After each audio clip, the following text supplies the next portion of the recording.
सभी की लाइफ में अप्स एंड डाउन्स होते हैं, बहुत सारी चीजें सामने आती हैं जी। तो रेमेडीज भी कुछ इससे रिलेटेड पार्ट कहा जाता है। एस्ट्रोलॉजिकल रेमेडीज जो है वो हमारे छोटे छोटे कर्मों पे बेस्ड है।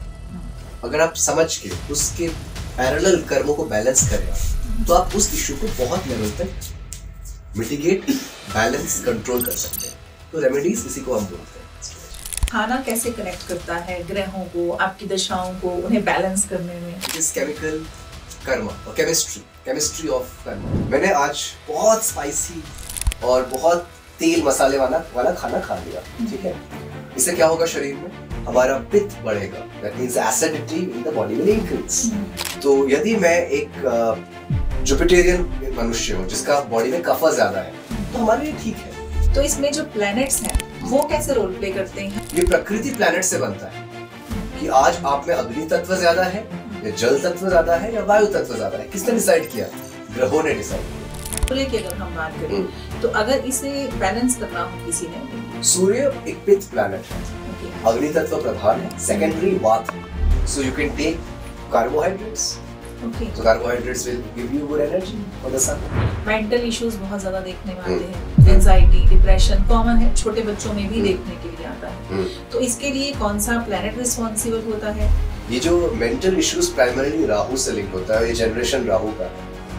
रात का समय राहु का होता है। आजकल समय से 16 हिस्से बताइए, रात तक जग के उल्टा सीधा देखते रहेंगे इंटरनेट, राहु का इफेक्ट है। रात राहु से कैसे कनेक्ट? तो रात के समय Rahu energy is more active तो बोला जाता है।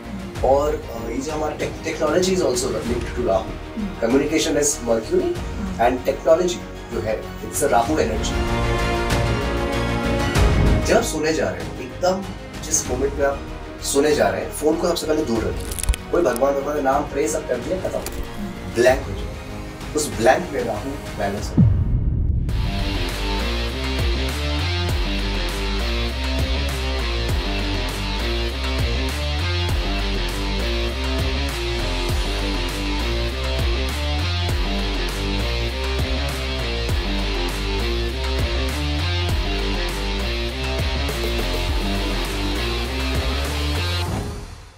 मैं हूँ प्रीति गोयल।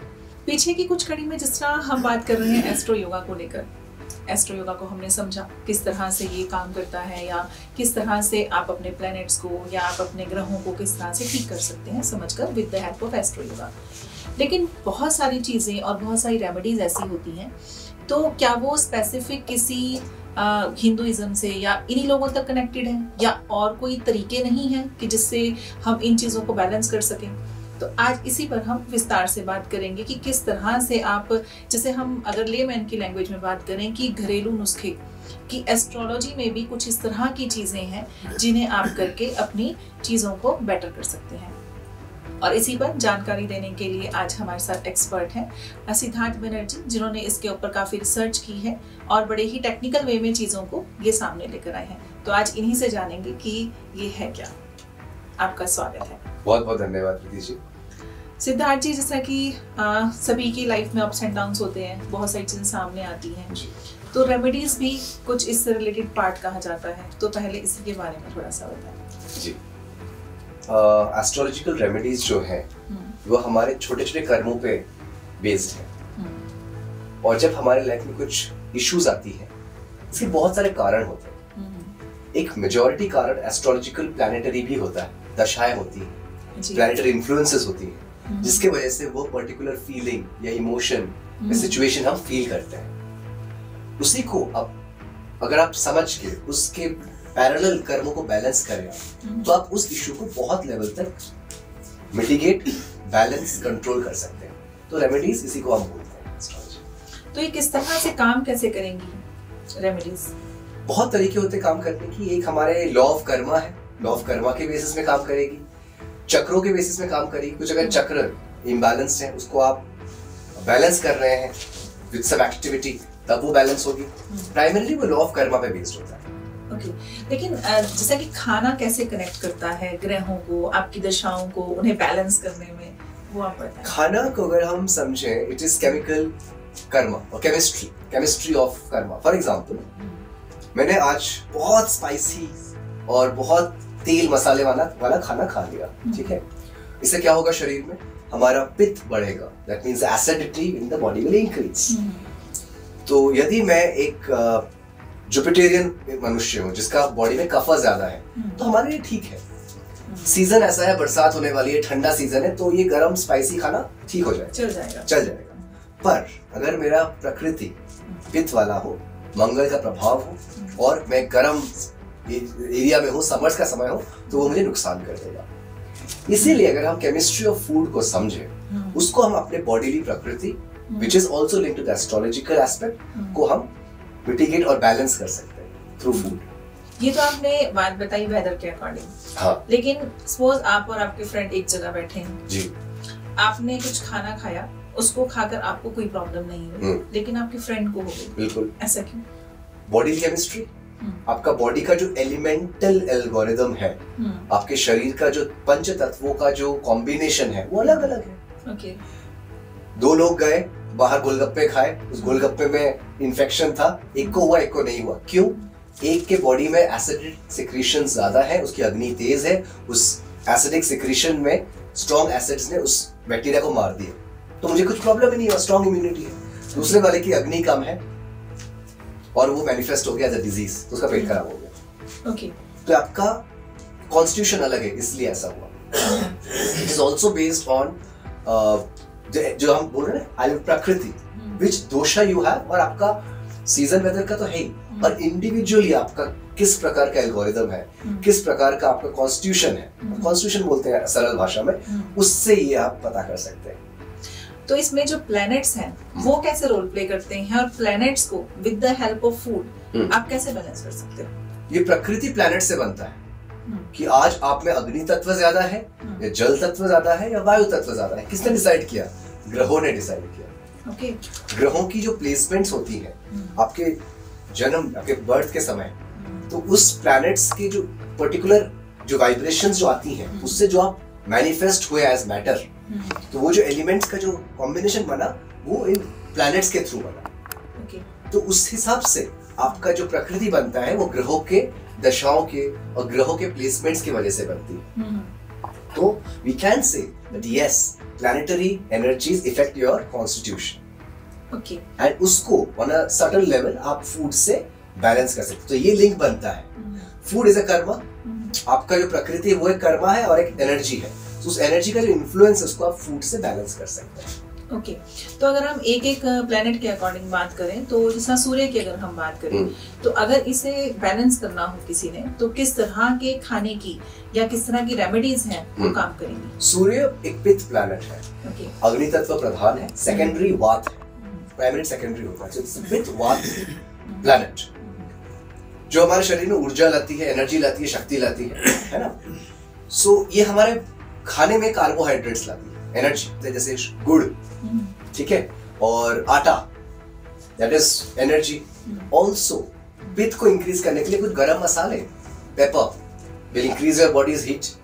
आपको सूर्य को इंक्रीज करना है, आप क्लव, लौंग ले सकते हैं, गरम मसाले ले सकते हैं, उससे आपका हीट बढ़ेगा। सरसों से बॉडी का हीट बढ़ेगा। अच्छा। तो अगर आपको बॉडी का हीट बढ़ाना है, बहुत ठंड हो रहा है, एकदम हाथ पैर जम रहे, तो गरम मसाले हम ले सकते हैं। और एनर्जी कम हो रहा है, डाउन हो रहा है, so you can take carbohydrates.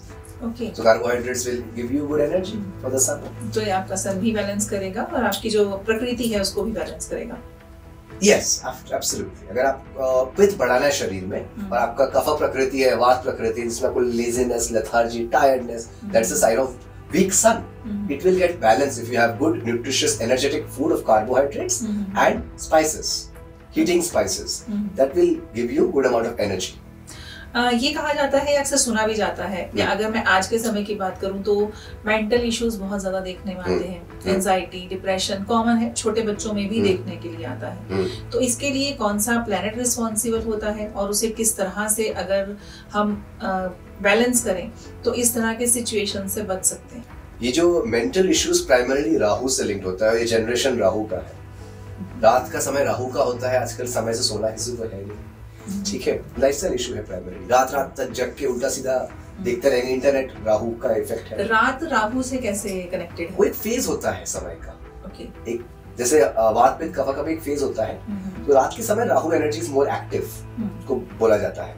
और ये जो हमारा technology is also linked to Rahu, communication is Mercury and technology जो है it's a Rahu energy, that energy is manifesting as something. ठीक है, तो इसका मतलब राहु इसलिए ज्यादा एक्टिव हो गया क्योंकि टेक्नोलॉजी पे लोग ज्यादा चले। यस, टेक्नोलॉजी, राहु एक हर एक समय का ना एक वो होता है, जैसे कभी कभार बहुत वॉर्स होती है, वो मंगल का फेस चलता है, ठीक है, कभी कभार बहुत रिसर्च वर्क हो रहा है, वो एक और फेस चलता है, तो इस तरह प्लैनेट्स का होता है ओवरऑल इफेक्ट। सो अभी आप कह सकते हैं राहु का इन्फ्लुएंस बहुत ज्यादा है हमारे समाज में। तो एक तरह से बहुत अच्छा है, you have technology, you have things are very fast and it's, Rahu बढ़ा देता है हर चीज को।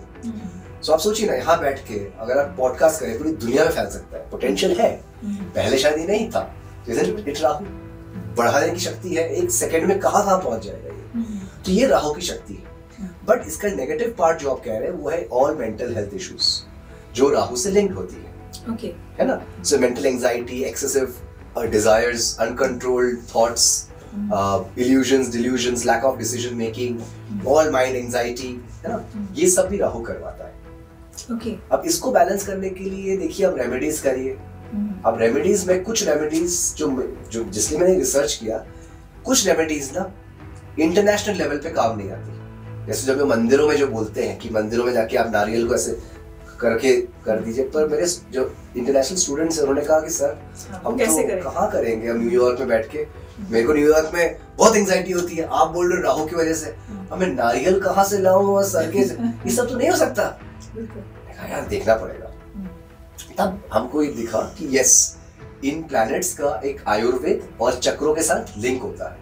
इस आज्ञा चक्र फॉर एग्जांपल अगर आप बैलेंस कर लें आपके योग अभ्यास से, आप राहु की एनर्जी बैलेंस कर सकते हैं। सिमिलरली, लेकिन आज के टाइम में सबको मुश्किल लगता है ना आज्ञा चक्र पर एनर्जी बैलेंस करना। अब उसको जब आप सिस्टमैटिकली समझें तो आप सब कुछ कर सकते हैं। There's nothing, it's not rocket science. Easy remedies कोई मुद्रा, ज्ञान मुद्रा, प्राणायाम, अश्विनी मुद्रा, फॉर ग्राउंडिंग, कुछ कार्मिक थिंग, रात को हॉरर मूवीज रोज ना देखिए। Okay, that is Rahu. इससे राहु इंबैलेंस होगा। राहु इंबैलेंस होता है। टॉयलेट साफ रखिए, राहु बैलेंस होगा। टॉयलेट में वो वाइब्रेशंस होते हैं, वास्तु का भी टिप है, हाइजीन का चीज है। टॉयलेट क्लीन रखिए, टॉयलेट का जो फ्लोर है उसको साफ रखिए, it has to be clean, that is also Rahu energy.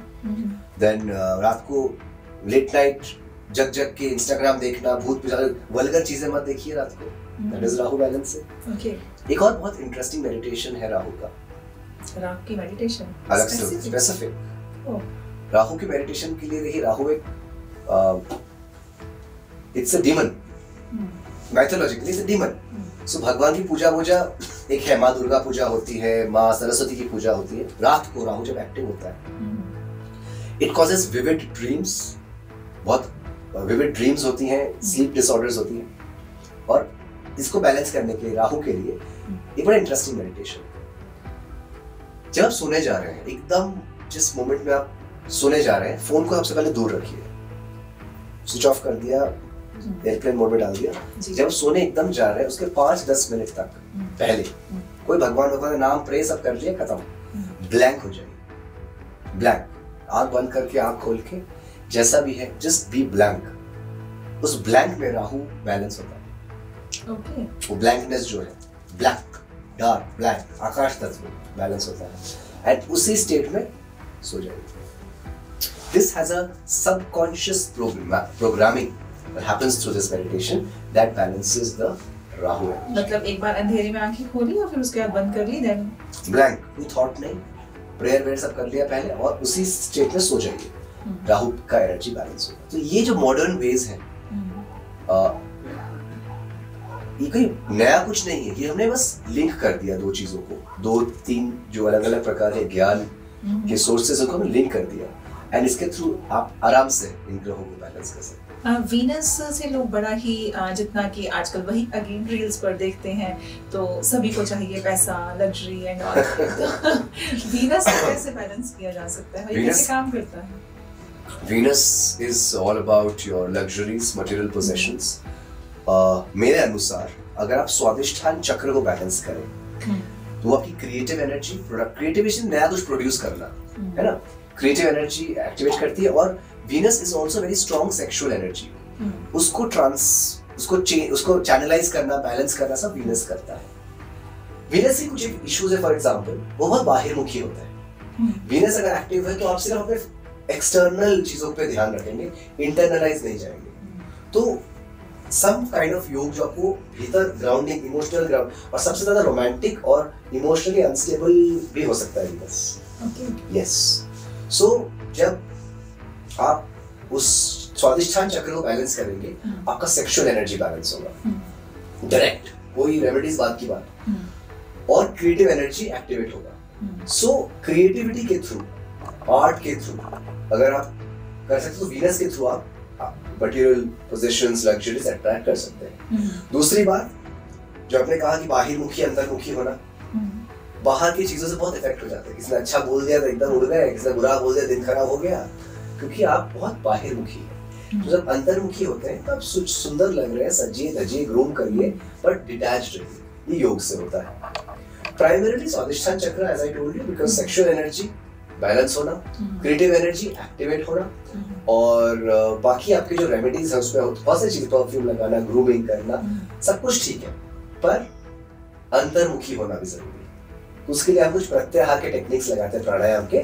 स्वादिष्ठान चक्र लगा लिया, बैलेंस कर लिया, और प्रत्याहार के टेक्निक्स लगाए तो वीनस को डायरेक्टली बैलेंस कर सकते हैं। कुछ खाने की चीजें जो आप अक्सर बताते हैं जिससे वीनस बैलेंस हो सकता है? सी, इसमें क्या है कि डिपेंड्स अगेन। फॉर एग्जांपल किसी को सेक्सुअल डिसऑर्डर्स है, उसके लिए आयुर्वेद में अलग अलग प्रकार के औषधियां होती हैं, हर्ब्स होती हैं, जो आप एक अंडर गाइडेंस यूज कर सकते हैं, जो स्पाइसेस यूज करने से आपके वो पर्टिकुलर इशू बैलेंस हो जाए। जैसे फॉर एग्जांपल आपको मर्क्यूरी का, वीनस का एग्जांपल मैंने आयोग का दिया, मर्क्यूरी का उसका देते हैं, हर्ब्स का। मर्क्यूरी आपका ये चक्र विशुद्ध और आज्ञा चक्र पे वो करता है, कम्युनिकेशन एंड इंटेलेक्ट। तो इसके लिए क्या, ब्राह्मी से इंटेलेक्ट बढ़ेगा। वॉलनट बुद्धि के लिए तो बोला जाता है कि बुद्धि तेज होती है। हाँ, बुद्धि तेज होती है ना, तो ब्राह्मी से होता है नहीं बुद्धि, तो ये बुद्ध भी आपका बैलेंस करेगा। यस, बुद्ध क्या है, बुद्ध जो एनर्जी है आपके इंटेलेक्ट में मैनिफेस्ट हुआ है, उसको इंक्रीज करने के लिए आप ब्राह्मी लीजिए, अश्वगंधा लीजिए, आमंड्स लीजिए, बादाम, अखरोट, इन सबसे इंटेलिजेंस बढ़ेगा। मर्क्यूरी वालों को बहुत कफ, कोल्ड्स, एलर्जीज होती है, tulsi it's a very excellent way of balancing mercury energy. तुलसी की जो हवा, उनको एलर्जीज होती है, तुलसी को आंगन में क्यों रखा जाता है, ताकि वो जो हवा तुलसी के साथ लग के आए, वो एक एंटी माइक्रोबियल एक्शन होता है उसका। सो you can say yes, Tulsi balances mercury energy. Good. Yes. Shani से लोग सभी डरते हैं। अगर शनि की दशा आ गई तो पता नहीं क्या होगा, 7.5 चल रही है, बहुत तरह के मिथ भी फैलाए गए हैं। तो उसको अगर हम एस्ट्रो योगा की बात करें या रेमेडीज से हम किस तरह से उसको बैलेंस कर सकते हैं? हम तो ये बोलते हैं कि शनि मंदिर में आप जो तेल चढ़ाते हैं, चढ़ाइए। मैं कभी किसी के श्रद्धा के अगेंस्ट नहीं। आप कहते हो कि जो आपके स्टूडेंट्स विदेश में रहते हैं तो वो शनि मंदिर ही ढूंढ। हमारी एक स्टूडेंट थी बार्सिलोना में, हमने कहा कि एस्ट्रोलॉजिकल कंसल्टेशन किया और बोला कि ऐसा ऐसा है, और हमारे मित्र एस्ट्रोलॉजर, उन्होंने कहा आपको शनि मंदिर में तेल चढ़ाना, तो बोलते हम बार्सिलोना में कहाँ ढूंढेंगे। सही बात है। तो हमने कहा चलिए काम करिए, इस तेल को आप शरीर में लगाइए और कुछ हेल्दी ऑयल्स कंज्यूम करिए। क्यों? क्योंकि उससे आपका वात दोष बैलेंस होगा। शनि का वाइब्रेशन ड्राई वाइब्रेशन है, डिजेनरेटिंग वाइब्रेशन है। लॉजिकली समझते हैं शनि का है क्या, इनकी जो वाइब्रेशंस आती है वो ड्राई कर देती है, सुखा देती है, वायु तत्व है वो, डिजेनरेट करती है। तो जब घुटनों में दर्द होता है शनि से, आप क्योंकि वो ऑयल्स सूख रहे हैं, आप यहाँ नहीं ऑयल लगा सकते।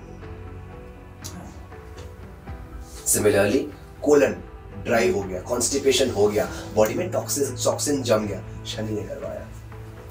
शनि को ही भूल जाइए, शरीर में वात दोष ने करवाया। जब शरीर में वात दोष होगा, आपको कोलन ड्राई होगा, गैस होगा, दर्द होगा, आर्थराइटिस होगा।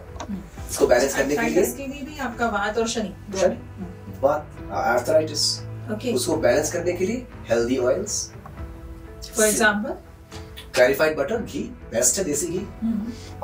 यू हैव गट्टी का तेल, जो लोकल हमारे अच्छे ऑयल्स, सरसों का तेल आल्सो, आई तो put it on my skin, है ना। तो उससे क्या होता है, ड्राइनेस जाती है। अच्छे ऑयल्स जब आप कंज्यूम करोगे, आपका बॉडी में लुब्रिकेशन रहेगा, जॉइंट्स में पेन कम रहेगा। बादाम ऑयल है आपका, खुरमानी के जो बीज का ऑयल, गट्टी बोलते हैं उसका ऑयल है, olive oil, anything that is good healthy oils, you consume it and you put it on the skin, Shani's effect will not disturb you. Okay. Yeah. एक ज्यादा डर लगता है लोगों को अगर किसी का मंगल ज्यादा है, गुस्से वाला है, खून खराबा करेगा, है ना? ज्यादातर लोग बोलते हैं इसको तो आर्मी में भेज दो, पुलिस में भेज दो। Absolutely. होता है, इसका भी लॉजिकल कारण है। मंगल का इफेक्ट है कि उस मनुष्य के शरीर में जो एसिडिक सिक्रीशंस है बॉडी में वो ज्यादा होती है। अब शरीर में जब एसिड सिक्रीशन ज्यादा होती है तो blood becomes acidic, pH blood का एसिडिक हो जाएगा। ये पित्त के कारण भी है, मंगल के कारण भी है। और जब ब्लड एसिडिक हो जाता है तो अग्रेशन, ब्रेन में भी जा रहा है वो ब्लड, तो वो एग्रेसिव बिहेवियर, रैशनेस, एग्रेसिवनेस लाता है।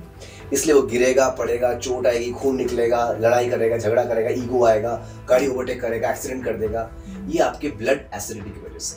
Okay, now again coming to the remedies, क्या करें? योग में कूलिंग प्राणायाम्स, जैसे ये हो गया हमारा Shanmukhi mudra, Bhramari, stress free, Sheetali, Chandrabhed pranayama, cooling the body, whatever, वो हो गया। फिर आ गया हमारा food, avoid what kind of food, spicy, oily, that kind of acidic food, and consume buttermilk, aloe vera, fennel, cooling herbs, nariyal pani. They all balance your pith. So with the help of this food, can't you balance the pH of the blood? And when the pH of the blood gets balanced, आप पित्त को balance कर लिए तो मंगल का प्रभाव आप balance कर रहे कि नहीं? हाँ, आप कर रहे हैं। Okay. इस तरह से आप बहुत इंटरेस्टिंग लिंक बना सकते हैं अपना लाइफस्टाइल। और ये बहुत रेवोल्यूशनरी बात बोल रहा हूँ मैं, आज हम ऐसी बात कर रहे हैं। मुझे अनुमान है कि विदेश में इंटरनेशनल लेवल पे अब एस्ट्रोलॉजी सिर्फ हिंदुओं के लिए है। हाँ। आप मानते, शिव जी पे जल चढ़ाओ, दूध चढ़ाओ, हल्दी वाला दूध, कोई और तो मानेगा कोई मानेगा ही नहीं। एक बुद्धिस्ट के लिए, क्रिश्चियन के लिए, मुस्लिम के लिए, सिख के लिए, doesn't make any sense. So how will they? That doesn't mean that astrology, or maybe an atheist, where the energy is affecting them. Natural law तो नहीं चेंज होगा ना, आपका बिलीफ चेंज हो सकता है, नेचुरल लॉ तो रहेगा। जो हम सनातन धर्म की बात करते हैं, थोड़ा belief system, it's a natural law, it will work on you. If you are sitting in Las Vegas and you are having a Rahu imbalance, it is not कि I believe in Christ so Rahu will not affect me. It will affect you. आपके ऊपर UV radiations पड़ तो रही है, सुबह सूरज की किरणें अगर पड़ रही हैं तो राहु की किरणें भी तो पड़ेंगी।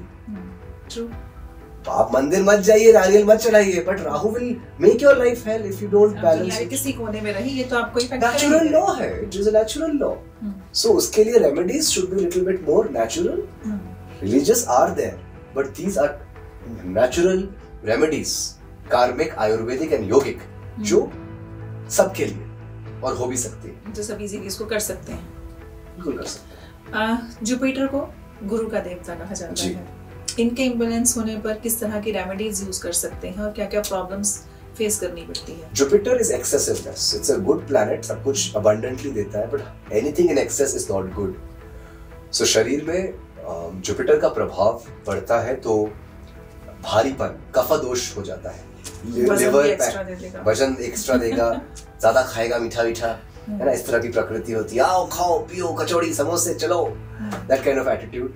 और बहुत लोग वो लेके रहना, पर उनका बॉडी का फिर गड़बड़ हो जाएगा, क्योंकि वो खाना पीना लेजी कर देगा अगर गड़बड़ हुआ तो। सो पैंक्रियास गेट इफेक्ट, तो डायबिटीज हो जाता है, लिवर का भी प्रॉब्लम होता है कि फैटी लिवर हो जाती है, बिकॉज एक्सेसिवनेस, एक्स्ट्रा वो हो जाता है। अगेन इट्स अ कफा प्लैनेट, कफा दोष की बात की, जो अर्थ और वाटर एलिमेंट से बनता है। और यदि आपने अपने योग अभ्यास से, हमारा जो जुपिटर विन्यास है ना, बहुत पसीना निकाल देगा आपको, ऐसे त्रिकोण आसन, बद्ध को, फिर त्रिकोण आसन, फिर साइड एंगल, पार्श्वकोण आसन, ये वो, सूर्य नमस्कार करके हम बॉडी को हीट अप करते हैं, भ्रस्त्रिका करते हैं, कपालभाति करते हैं, तो ये फैट रिडक्शन के योगा है। तो जब जुपिटर ज्यादा होगा, आप ऐसे योग करेंगे जो हीटिंग होता है इन नेचर, तो आप उस कफा को balance, it's very scientific and systematic. योग मतलब नहीं कि सारे एक जैसी चीजें, नो। अगर आप जुपिटर है और इफेक्ट कर रहा है आपको, और मुझे राहु कर रहा है, I'll do more of meditation and mindfulness. You will do more of heating practices. शरीर को गर्म करेंगे, आसन जो करेंगे, then Bhastrika, Kapalbhati, heat up करेंगे, इमोशनली भी रिलीज होगा, बॉडी में भी आपका जो फैट और एक्यूमुलेशन है वो रिलीज होगा। इस प्रकार आप जुपिटर को बैलेंस कर सकते हैं। गुड।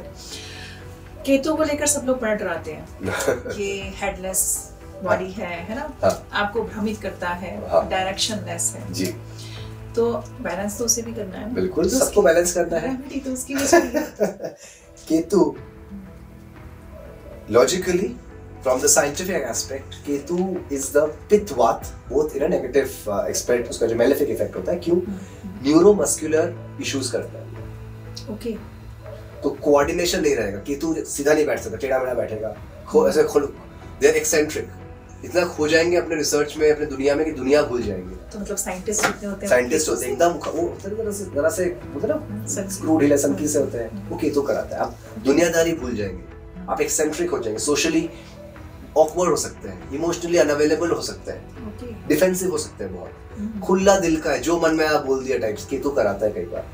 इसको भी बैलेंस योग से कर सकते हैं आप। लोअर चक्र पे काम करिए, अपने इस आगे चक्र पे काम करिए, इन दोनों पे काम करेंगे तो बैलेंस आ जाता है इन दोनों का, इंटेलेक्ट और फंक्शनैलिटी का। आप करिए, आप सीख करिए, बट ग्राउंडिंग भी रखिए। तो हम इसके लिए भी रूट चक्र, लिटिल बिट ऑफ मणिपुर चक्र और आगे चक्र पे काम करते हैं केतु के लिए। और केतु डिटैचमेंट लाता है, अच्छी बात है डिटैचमेंट होना, बट हर सिचुएशन में वो ठीक नहीं है। कभी कभार हम जब सांसारिक जीवन जीते हैं तो डिटैचमेंट इज नॉट हेल्दी, वो और प्रॉब्लम्स क्रिएट करता है। उसके लिए हम जरा सा लोअर चक्रस को एक्टिवेट करते हैं ताकि आप में एक सांसारिक बैलेंस भी बना रहे। मतलब घर के झगड़े या डिवोर्स ऐसे जो केसेस आते हैं उन लोगों के ज्यादा देखे जाते हैं। केतु का हाँ वो डिटैचमेंट ले आता है। अगर आप इसके लिए बहुत प्रॉपर एनालिसिस करना पड़ता है। एक ओवरऑल बता रहा हूँ, केतु जिस घर में रहेगा वहां से डिटैचमेंट हो जाएगा, उस रिलेशन से, उस एस्पेक्ट से आपको लाइफ में डिटैचमेंट एक समय पे आएगा। तो उसको अगर आप अच्छे से देखें तो बहुत अच्छा है, वरना आप उसको जरा बैलेंस करिए लोअर चक्रस को एक्टिवेट करके। तो वैसे रेमेडीज क्या हो सकती हैं केतु को बैलेंस करने के? कुछ कार्मिक वाले हैं कि अपने पास्ट को लेकर रोते नहीं रहना, सारे काम पहले वो पास्ट को लेकर वो करते रहते, क्रिप करना इस केतु, काले कुत्ते को खाना देना, dog is a Ketu in manifestation. Don't creep about the past as I told you and finish the pending tasks first. वो पाइल अप कर जाता है, तो खोए रहते हैं, बहुत काम है, करते कुछ नहीं है।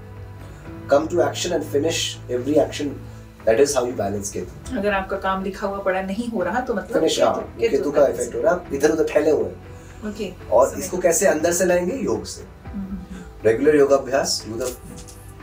हम केतु विन्यासा होता है, हमारा विन्यासा बना है, तो प्रॉपर उन चक्रों पे काम करके अगर आप बैलेंस करेंगे, Ketu will definitely get balanced. And be aware of the karmas, be aware of your actions. हम स्वाध्याय बोलते हैं योग में, be self aware, introspect, read the scriptures and then you get to know कैसे इसको आप बैलेंस करें। ओके, आपने भी बात कही काले कुत्ते को फीड कराने की, तो एनिमल्स को फीड कराने से प्लैनेट्स की क्या कनेक्टिविटी रहती है स्पेसिफिक एनिमल्स के साथ? एनिमल्स सी, ये जो भी हमारे आसपास, आप इसको एक एनर्जी सिस्टम में समझिए, जो भी मैनिफेस्ट कर रहे हैं, माता पिता कजन्स भाई एनिमल्स प्रकृति, ये सब मास है, it's a manifestation of an energy. तो एनर्जी प्लैनेट्स की माता मून है की एनर्जी मैनिफेस्टेशन है, पिता सन के हैं। इस प्रकार जब आप बोलते हैं केतु का इफेक्ट, तो जो एनिमल्स होते हैं उनमें केतु का इफेक्ट होता है, तो उनको सटल लेवल पे बैलेंस करेंगे तो मैक्रो लेवल वो बैलेंस हो जाएगा। इस तरह से हम इस चीज को समझते हैं। राहु के लिए एंट्स बोलते हैं। और हमारे ऋषि मुनि बड़े साइंटिफिक थे, उन्होंने ऐसा किया कि कंजर्वेशन भी हो जाए, इंक्लूसिव लाइफ। उनको पता था कि ये सब इंटरलिंक्ड है, तो जब इस तरह से हम बैलेंस करते हैं तो लाइफ बहुत इंटरलिंक्ड रहती है और हर एक एस्पेक्ट बैलेंस हो जाता है। ओके, ये तो अभी हमने सिद्धार्थ जी बात करी खाने की या फीड कराने की। बहुत बार दान भी बताया जाता है, तो दान कैसे बैलेंस करेगा वात पित्त कफ को, या फिर ग्रहों को कैसे बैलेंस करेगा? ये रेमेडी कैसे काम करती है? दान के दो एस्पेक्ट्स में समझता हूँ। पहला वाला है गुड कर्मा। किसी को सच में आटे की जरूरत है, किसी को सच में एनर्जी की जरूरत है, आपने उनको अपने कर्म से कमा के, मेहनत से जो आपने अर्न किया आटा, उसका एक पार्ट दे दिया, so you getting good Karma and उसको जेन्युइनली बेनिफिट हुआ, इज कार्मिक। एक और डोनेशन जो मुझे लगता है कई बार, जो मेरे को लगा, it might be, I have to do more research on this, कि जैसे बोलते हैं कि मीठा दान कर दो, लड्डू दान कर दो। दान कर दो मतलब तुम खुद कंज्यूम मत करो। पहले जमाने में रिसोर्सेज कम थी, अगर मेरा जुपिटर इम्बैलेंस्ड है, मुझे केला दान करने को बोला है, अब केला का कफा बढ़ाता है। अगर मेरे घर में 12 केले हैं और 6 मैंने दे दिए, तो मैं कम केले खाऊंगा ना, तो मेरा कफा बैलेंस हो जाएगा। That's one of the ways. Okay, sweets मुझे कंज्यूम नहीं करनी चाहिए, तो मैंने दान कर दिया, तो मैंने खुद कंज्यूम कम किया। ये भी एक तरीका हो सकता है। दूसरा है जैसे बुक्स दान करो, नॉलेज दान करो, तो ये एक एनर्जेटिक कार्मिक हो जाता है कि आप उस एनर्जी को, जैसे स्टेशनरी और बुक्स, नोटबुक्स में मर्क्यूरी एनर्जी है, ग्रंथों में, होली बुक्स में जुपिटर एनर्जी है। जब आप ये ध्यान करते हैं, वो एनर्जी वो पढ़ेगा, कुछ चेंजेस आएंगी, तो वो कार्मिक लेवल पे भी काम करती है, तो वो आपका बैलेंस भी करेगा। तो हाँ, वो जो गुड कर्मास जो जनरेट होते हैं वो आपके दशाओं को, आपके प्लैनेटरी इन्फ्लुएंस को बैलेंस करेंगे। सिद्धार्थ जी, तो बहुत अच्छी चीजें जो हमने अभी आपसे जान ली, रेमेडीज भी आपने सारी ऑलमोस्ट बताई हैं। हमने सुना है आप गाते भी बहुत अच्छा है तो थोड़ा सा पहले भी कुछ ड्यूरेशन पहले हमारे एपिसोड्स में कुछ ज्यादा रही, वो मौका हमें नहीं मिला, तो मैं चाहूंगी कि आज इस एपिसोड के एंड में आप थोड़ा सा। अभी आप तो गाने को बोल रहे, पर मेरा विशुद्ध चक्र जरा सा इम्बैलेंस है, क्योंकि सर्दी का मौसम था और गलती से हमारे एक मित्र ने शिमला के ठंड में खिड़की खोल के रख दी और हमारे सर में ठंड लग गई। बट थैंक्स टू द जड़ी बूटी जो हम कंज्यूम कर रहे हैं, कि अभी भी आपके सामने एकदम स्वस्थ दिख रहे हैं, अंदर से गले में है इशू, पर कच्ची हल्दी से जुपिटर बैलेंस, कफा बैलेंस कर रहे हैं। तो ये पहले ये बता दे कि अभी भी मुझे अच्छी खासी सर्दी लगी हुई है और मुझे बीमार होना चाहिए, मैं बीमार हूँ अभी, ये मेरी बीमारी की हालत है। अच्छा, क्यों, ठीक क्यों है? क्योंकि हमने केमिस्ट्री से इसको बैलेंस किया हुआ है। ओके, केमिस्ट्री क्या है? शरीर में कफा बढ़ा हुआ है, क्योंकि सर्दी खांसी बहुत है और हमने बड़े अमरूद खा रहे थे, अमरूद केला बहुत खा रहे थे, बड़ा बढ़िया कॉन्स्टिपेशन के लिए अच्छा होता है, बात वाले, तो उससे क्या हुआ, बहुत कफ बढ़ गया, ठीक है। और हमारे मित्र आए, दरवाजा खोल के सो गए, हमारा ठंड लग गया। अब हम तो बिस्तर नहीं पकड़ लिए, क्यों? क्योंकि केमिस्ट्री से बैलेंस, कोई डॉक्टर कुछ नहीं, कच्ची हल्दी खाया, फिर हमारे जो गरम मसाले होते हैं, उसको पीपली, बहुत पावरफुल हर्ब होता है, पीपली को क्रश करके अच्छे से 5-6 गरम मसालों को क्रश करके, दालचीनी, ये वो, अच्छे से लौंग, पेपर, बढ़िया से काढ़ा बना के उसमें गर्म पानी के साथ कंज्यूम कर रहे हैं। और हमने ऑलरेडी योगा किया हुआ, तो नाड़ियाँ खुली हुई हैं, एब्सोल्युटली परफेक्ट। एक चीज और आपकी बात से यहाँ पर मुझे एक क्वेश्चन ध्यान में आया कि इन्फेक्शन बहुत जल्दी होता है लोगों को, या फिर अगर हम बात कहें कि ऐसा कोविड ने बहुत ज्यादा सभी को परेशान किया है ना, बॉडी क्या इसका सॉफ्टवेयर, वही उनका जो, अब योग करने से होता क्या है, आपका बॉडी का एनर्जेटिक बैलेंस ठीक रहता है। From the yogic point of view, जिस एरिया में आपका एनर्जी, प्राणा जाना बंद हो जाएगा या एक्सेसिव चला जाएगा, वहां डिजीज हो जाएगी। ओके, सो जब आप योग करते हैं, ये जो सारा एनर्जी है, ये बैलेंस रहता है शरीर में, मन और शरीर दोनों ठीक रहते हैं। माइंड भी इफेक्ट होता है एनर्जी से, तो जहां पे एनर्जी ज्यादा या कम हो जाएगा, डिजीज हो जाएगा। तो जब मैंने कहा मेरे लंग्स में इन्फेक्शन है अभी भी, बट ये इतना बड़े, ये उग्र वे में नहीं आ रहा, क्योंकि एनर्जीज कॉन्स्टेंटली जा जाके हील कर रही है उसको। I am getting heeled right now, क्योंकि मैंने रेगुलर प्राणायाम वगैरह किया हुआ है, इसलिए वो अस्वस्थ नहीं पड़ता, है ना।